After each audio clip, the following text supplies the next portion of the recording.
Prototype is genuinely one of the funnest games I've ever played. Developed by Radical Entertainment and published by Activision, they managed to create a somewhat decent competitor to a very similar game that was released only a couple weeks before, Infamous. But we all know which game got an expansion for their second game, a third game, a spin-off of the third game, and which game didn't. Despite having a hard act to follow, they still delivered on giving us a solid ass game.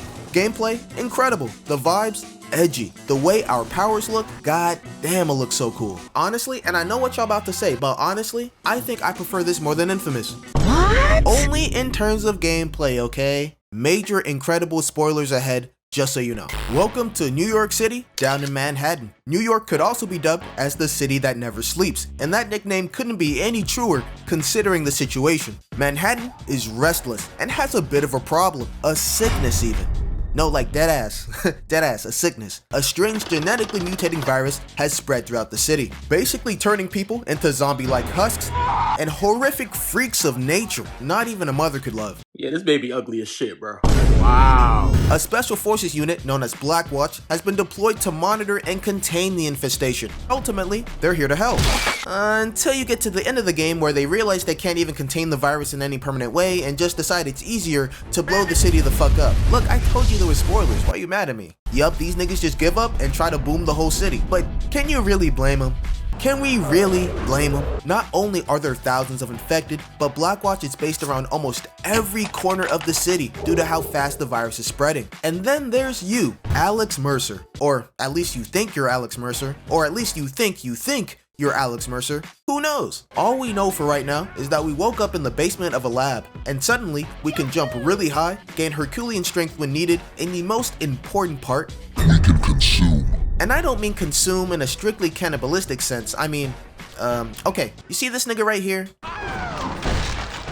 He's a part of me now. Delicious. When Alex consumes someone, he gains their skills, memories, their flesh, even the clothes they were wearing upon death. Certified swag jacking if you ask me. Get your own style, nigga. Boy, he got that shit on though. Alex is, of course, pretty upset and confused, but Blackwatch is even more upset and hellbent on erasing Alex, aka Zeus, from existence. This game is all about the feudal power struggle between Blackwatch and the virus, with Mercer being placed in the middle of it. Not that he's here to help with either Blackwatch or the infected. He has his own agenda, which is just trying to figure out what the fuck is going on. However, Alex isn't much of a talker, but with his abilities, it's much easier for him to find an answer by tearing apart your local medical practitioner than actually talking to them. Why is he like this? Why is the city in complete chaos? Who did all this? Alex. It was Alex's fault. He did that shit. So before Alex was this thing, he was even worse. He was a paranoid, sociopathic scientist at a company named Gentech and was in charge of a very important project, codenamed Blacklight. You know which organization was solely made to investigate and contain shit like that? Yeah. These niggas. Catching wind of this, Blackwatch takes the, diplomatic approach to handling the situation by gunning down every single Gentech employee involved in the project, and yes, that is including our head researcher, Alex. Alex, being the actual scum piece of shit that he is, smuggled a sample of the virus after discovering that Blackwatch is about to air that bitch out. In the midst of being murdered by Blackwatch, in his final moments, he throws the vial on the floor, releasing the virus. You see what I mean? This is evil as fuck. Why'd he do that? Then of course, like the dog he is, he gets shot down. But something very unexpected occurs. Instead of the virus being like, the virus enters Alex and reconstructs his entire body, essentially reviving him, becoming the first prototype. Yeah, Prototype story is actually pretty rad. Too bad the second game's story kinda, we might get to that at a later date. Anyway, just had to get that out the way for some context. So let's move on to what you're actually here for. Prototype, as you probably guessed, is a single-player open-world action game, which means we have all of Manhattan to terrorize, explore. One really fun thing about this game is that pretty much everything is destructible, even buildings. Well, specific buildings, but buildings nonetheless. So if you plan to do nothing but terrorize and pick fights, you'll have a damn good time. The amount of things you can do in Prototype is about as dense as the city. Okay, that might be pushing it, but not only do you have story missions, you have challenges. Not only do you have challenges, you have secrets. Not only do you have secrets, but a wide plethora of upgrades for Alex to unlock. If you play this game, you'll discover that Alex can actually do a lot. But one thing Alex can do for sure is fucking move. Most of the game will have you running, jumping, and gliding from rooftop to rooftop, and it feels great because 1, Alex is a chronic ore farmer, and 2, you can actually increase your mobility with those upgrades I mentioned previously. Just to elaborate on that, whenever Alex kills something, completes a mission, or completes a challenge, he'll be rewarded with evolution points, EP for short. EP is used to, you guessed it, evolve. So with enough EP, you can get stronger, jump higher, run faster, and dash through the air. I'll tell you this, the map is big, I mean, it's Manhattan. So these upgrades are vital if you don't want to feel like you're trudging through molasses. Trust me, you'll feel so free once you maxed out all your maneuverability options. It's also just great for survivability, but we'll get to all that. Now, while you're on this spiritual journey of self-discovery, you'll be met with many opponents that you have to tear through, blow up, and consume.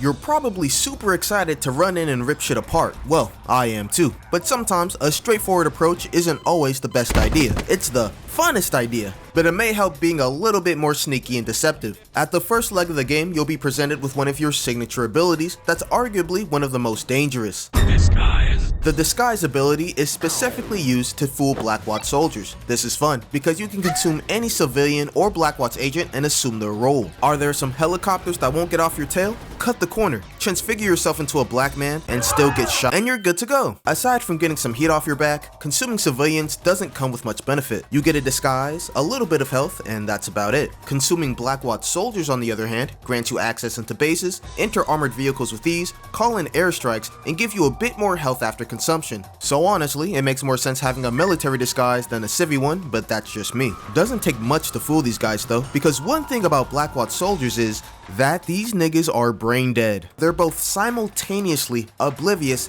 and highly distrusting of everything. I could be a soldier, right? Soaring through the fucking sky, running up on walls, falling 100 plus feet from the sky onto the ground unscathed, and they still won't suspect a thing. I could accidentally turn a few Blackwatch agents into speed bumps, and they'll just be kinda suspicious. I could be clearly hostile, harassing my fellow agent, and they will not give a shit. Hell, I could even accuse them of being the hostile one.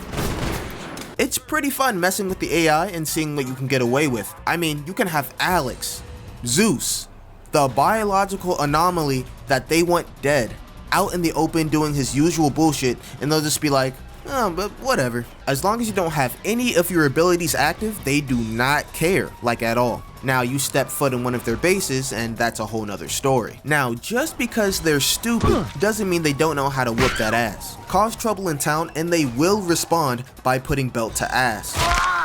Just kidding. Did you forget who you are? You're Zeus, Alex Mercer. You're the one who's gonna be putting belt to ass. Fights with Blackwatch can be rough, but they can get even rougher. If they feel too overwhelmed, someone might call in a strike team to try and deal with you. But there's nothing, and I mean nothing in this game that cannot be solved by throwing a car at the problem. Once you get further into the story, they start putting that military budget to good use. Same with the infected, except their budget is just seeing how much of the population they can infect. In times like these, most of our problems might need more of a hands-on approach. Alex has a total of 10 different abilities that have abilities within them. Once you unlock all of them, you'll either find yourself using a multitude of powers or use the same two for the whole game. Your powers are typically accessed through a selection wheel. Once open, time will slow down for you to pick an option. The first power I'll go over are claws. Claws are the first real combat ability you receive. They look dope as hell and feel great to use against a large group of humanoid targets. It's too bad they kinda drop off mid to late game due to you getting better stuff and needing to focus on beefier enemies. And on top of that, the range is garbage. But there's one saving grace to this mutation: the ground spike.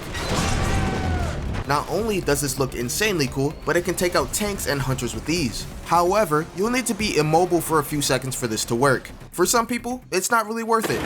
And it's not, but I do it for the style points. The next power I'll talk about are the hammer fists. These can do some real damage, especially to vehicles. The animations are very slow and not super viable for one-on-one situations. But if you do manage to get a few hits off, that's guaranteed CTE. These are a blast to use. The animations for it really make you feel the weight of those hands. I'll show off two really cool moves you can unlock for this power. First up is this crazy ass elbow drop, which if you do it from a great height, it can one-shot most almost things. And it just looks hilarious. Imagine walking down the street, you look up and breathe in the fresh air, and the first thing you see is this nigga Alex dropping in on you from 400 feet in the air at 120 miles per hour in elbow drop position. There's also the hammer toss, where you use the sheer mass of your freakish hands to fling yourself up and through the air. This can also one-shot most things. It can even reach helicopters if they get low enough. Alex has some long-range capabilities as well, and one way that shines through is with his whip fist. Personally, I see the whip fist as more of a tool than a weapon. I don't really attack with it unless I'm street sweeping. For me, the whip fist is mainly used for grabbing people from a distance or to hijack helicopters. Otherwise, this thing hits like a wet noodle and there's almost no reason to use it for damage. But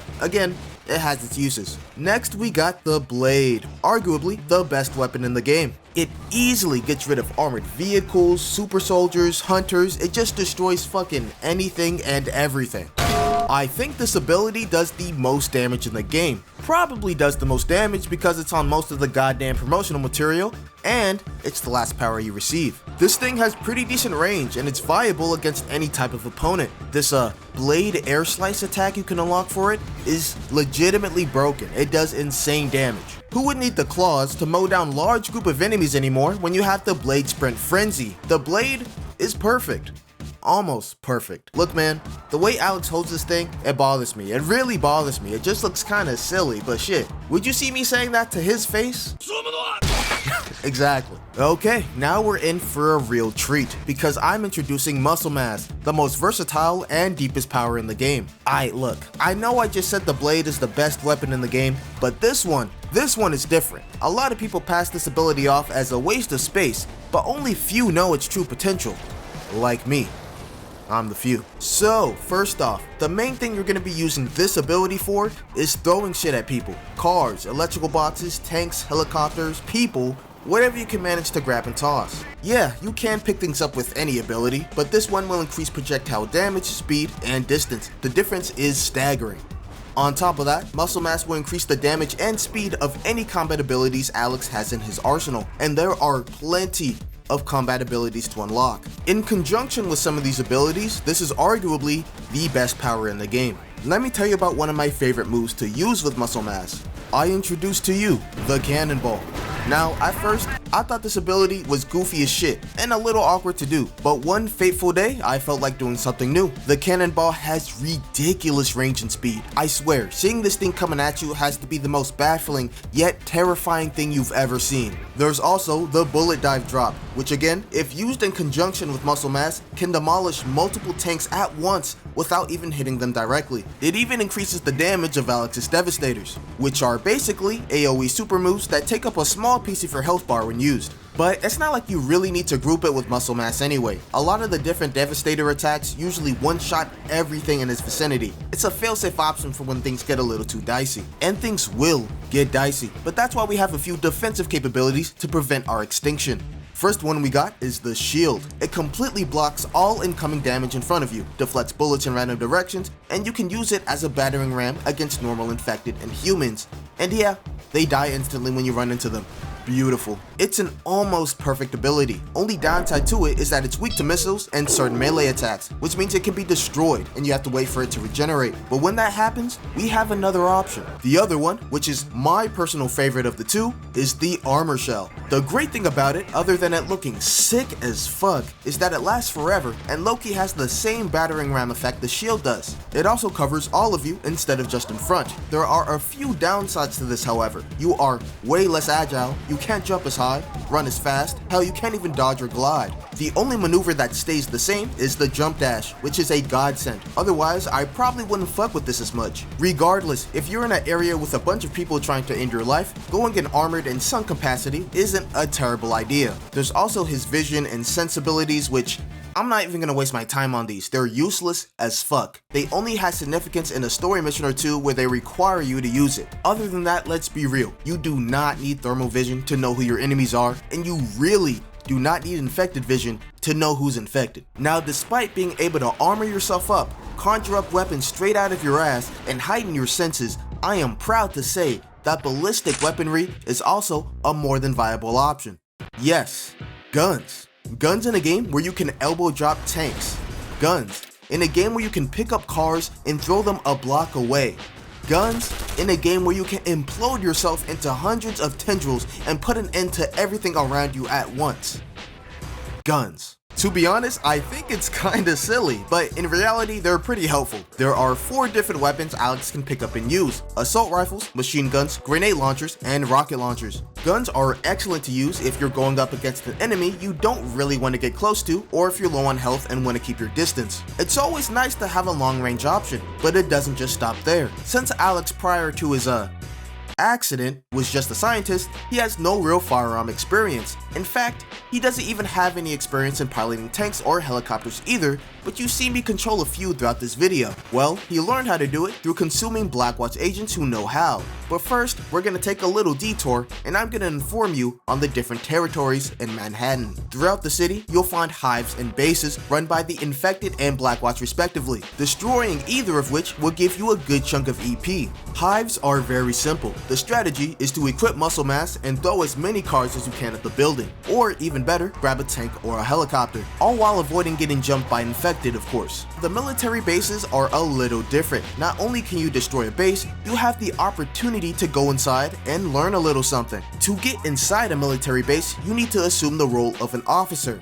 This officer, he will always look like this, so there's no guessing on who you need to consume. But don't get caught as him. If you do, you're denied access and need to find a new officer. Really stupid easy in the early game, but as the virus spreads, the bases get more advanced. Depending on which part of the game you're on, they'll add more tanks, UAVs, minigun turrets, super soldiers, and virus detectors, making it hard for infiltration and even harder for destroying the base. But I digress. Once you're inside, you'll see a few soldiers with a DNA symbol over them. Depending on the weapon they're holding or what upgrades you have left to unlock, they'll increase your effectiveness in using specific military equipment and even grant you the ability to call in aerial strikes. With how I play, I don't really use any military weapons besides tanks, helicopters, and the occasional rocket launcher.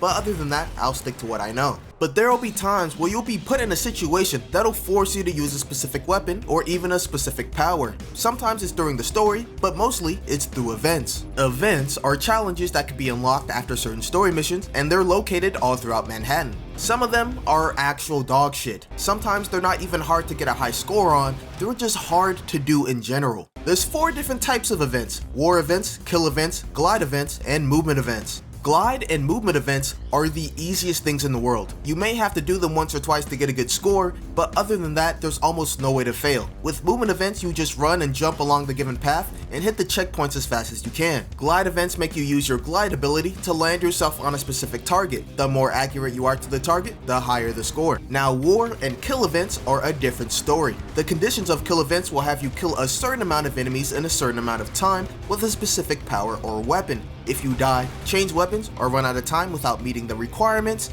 you lose. The conditions of war events are the same, except you're granted some assistance from either Blackwatch or the Infected. If your team dies or you die, you lose. Now, these can either be terribly difficult or ridiculously easy. Really depends on what they equip you with. Based on your performance, you'll be rewarded with some EP.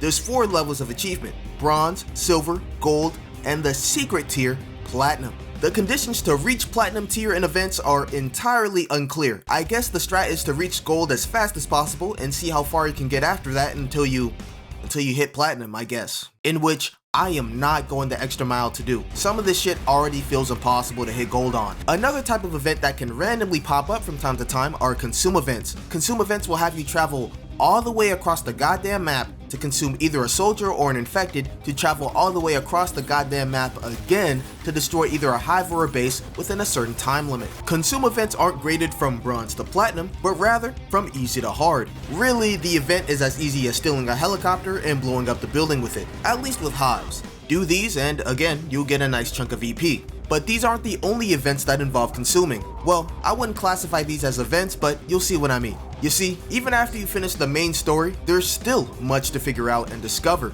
While we know the story, we don't know the whole story. Say hello to the web of intrigue, a web of consciousness and memories that Alex has gobbled up. If the game decides you're near a person of intrigue, it'll pop up on your minimap. Are some of these people innocent? Maybe. Does Alex care? Hell no. This is a pretty cool way of discovering more about the Prototype universe, and the Prototype universe is raw as fuck, dog. Now, I know what I said at the start. I do prefer this game over Infamous, but I do see how it got more praise and overall attention than our boy here, and it's pretty obvious actually. Despite how interesting the concept of Prototype is to me, in all honesty, Infamous had a better written story and tighter gameplay. Not saying Prototype is a bad game at all, but compared to Infamous, you do feel the difference in quality. On top of that, there were way more eyes on Infamous due to it being a PS2 exclusive from a developer with a pretty great reputation. Being backed by Sony means it got hella marketing, and I was there. I saw it, my mom bought it, and I played it. Prototype didn't get that type of attention at all, and I think it was mostly due to a lack of marketing by Activision. They probably didn't care too much because they were focusing on what's a game that came out the same year? X-Men Origins Wolverine. I had a blast, and I wish more people gave a fuck. Actually, no. I wish Activision gave more of a fuck. But anyway, what I say does not do this game justice. Create a virus, release the virus, and of course, become the virus. Thanks for watching. If you liked the video, leave a like. And if you like me, I recommend subscribing. And if you really like me, I recommend subscribing to my second channel and joining the Discord. Thank you, sorry for the wait, I love you all, and I'll see you in the next one. How do we know when it's over? I do.